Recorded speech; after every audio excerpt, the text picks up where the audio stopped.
Have you ever seen a Prime Minister walk into Parliament smiling and walk out looking like he just went through political war?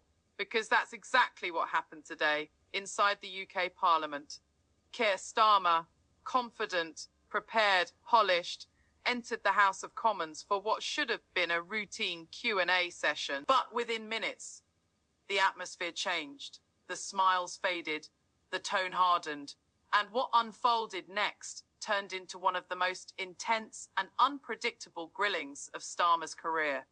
You could feel it, the tension in the air, the restless MPs, the murmurs echoing across the benches. Question after question hit harder than the last on the economy, immigration, the monarchy, and the government's promises. Even the Speaker had to call for order as both sides erupted. But here's the part no one expected. Some of the toughest blows didn't come from the opposition.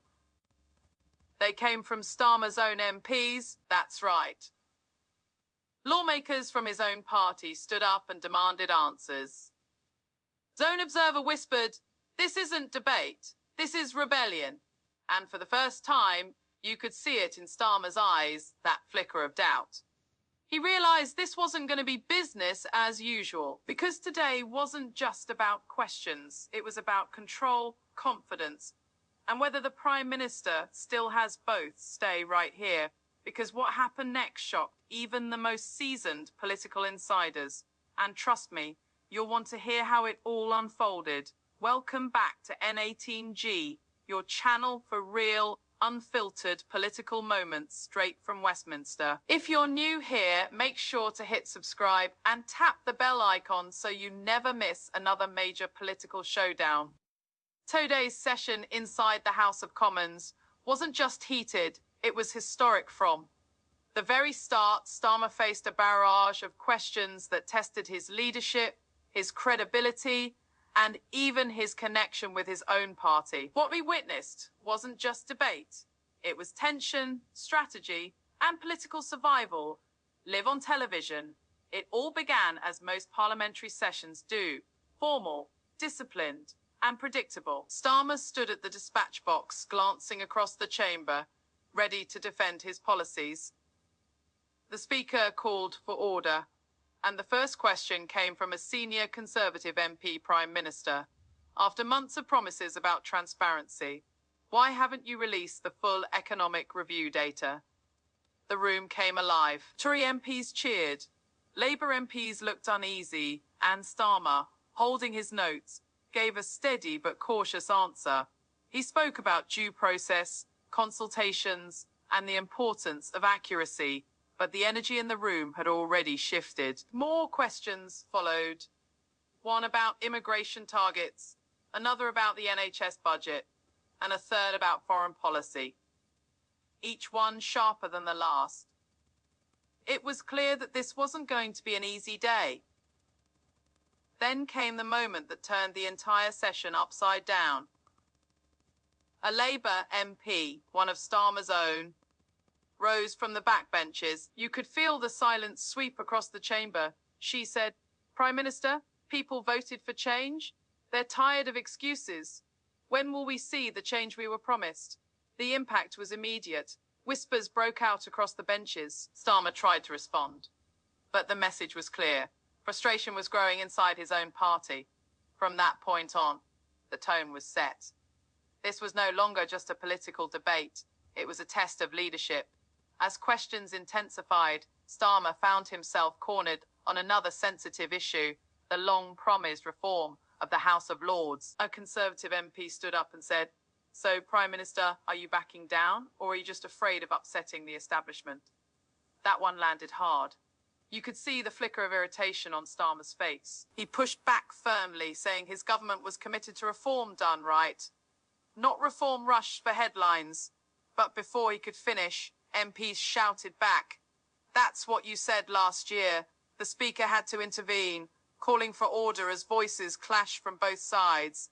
And just when it seemed like things couldn't get more chaotic, it did. A journalist's leaked notes surfaced, allegedly from inside Labour headquarters, The note suggested that some MPs were quietly questioning Starmer's cautious leadership style.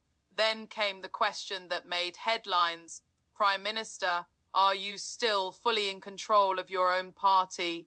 Silence filled the chamber. Then came the laughter from the opposition benches. Starmer looked up from his notes and paused for a moment. His answer was calm but firm. He said, "I lead a party united by purpose and focused on the future." The noise you hear comes from those afraid of progress. It was a confident comeback, but the damage had been done. That question will be replayed on news channels all week.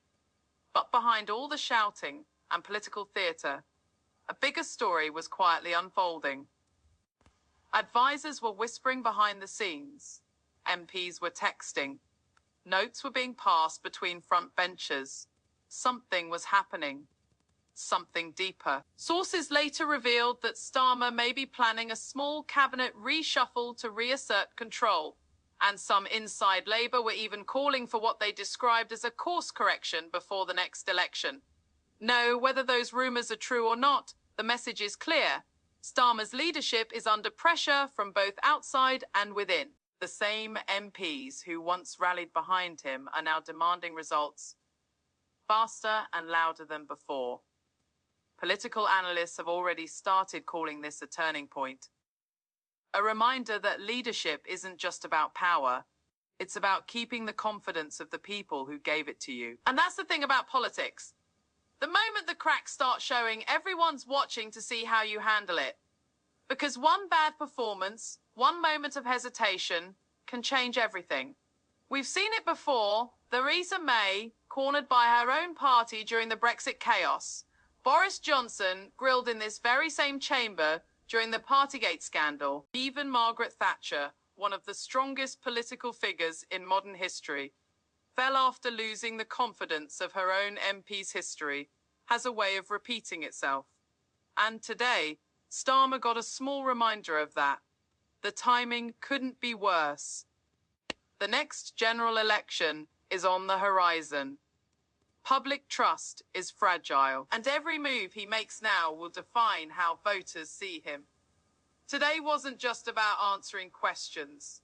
It was about proving he could still lead, and, while he might have survived the day, the challenges ahead are far from over. What does all this mean for Britain? It means we just witnessed democracy at its fiercest, leaders held accountable, power tested in real time, and the nation watching every second for Keir Starmer. Today was a reminder that leadership isn't measured by titles. It's measured by how you stand when the fire comes from every direction. He may have walked out of Parliament still Prime Minister, but the pressure, the doubts, and the whispers will follow him out the door. And make no mistake, this story is just beginning. So what do you think? Did Keir Starmer hold his ground today? Or did this grilling expose deeper cracks in his leadership? Share your thoughts in the comments. I'll be reading them all. If you enjoyed this breakdown and want more real-time updates straight from Westminster, make sure to subscribe to N18G. Hit the like button, turn on notifications, and stay tuned, because the next session in Parliament could be even more explosive. I'm your host from N18G. Thanks for watching, and I'll see you in the next one.